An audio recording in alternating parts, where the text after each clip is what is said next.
High, কেমন আছেন সবাই? আশা করি সবাই ভালো আছেন। Good morning. সকালবেলা ঘুম থেকে উঠে দেখি মা মাছকে উঠছে। জিজ্ঞাসা করাতে বলল পুকুর থেকে মাছ ধরা হচ্ছে। তাই দৌড়ে গেলাম পুকুরের দিকে। গিয়ে দেখি তখন সব মাছ ধরা হয়ে গেছে। এটা লাস্ট পার্ট। এটা ধরা হচ্ছে ঘরের জন্য। সকালবেলা অনেক কাদা থাকায় তাই নিচে আর নামিনি, ভিডিও ক্লিপগুলো ভালো করে নিতে পারিনি। তাই ভিডিওটা অতটা ভালো হয়নি, তবুও মনে হলো যে আপনাদের সঙ্গে শেয়ার করি। এর আগেও দুটো পুকুর থেকে মাছ ধরা হয়েছিল, কিন্তু তখন আপনাদের সঙ্গে সেই রকম পরিচয় হয়নি, তাই শেয়ার করতে পারিনি।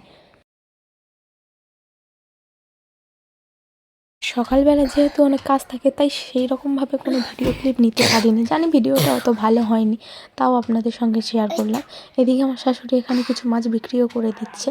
তো সব মাছ তো খাওয়া সম্ভব না, তাই কিছু মাছ বিক্রি করে দিচ্ছে। আর আমার ভিডিও আপনাদের কেমন লেগেছে অবশ্যই কমেন্টে জানাবেন। আর এইরকম ভিডিও দেখতে অবশ্যই চ্যানেলটা সাবস্ক্রাইব করে দেবেন।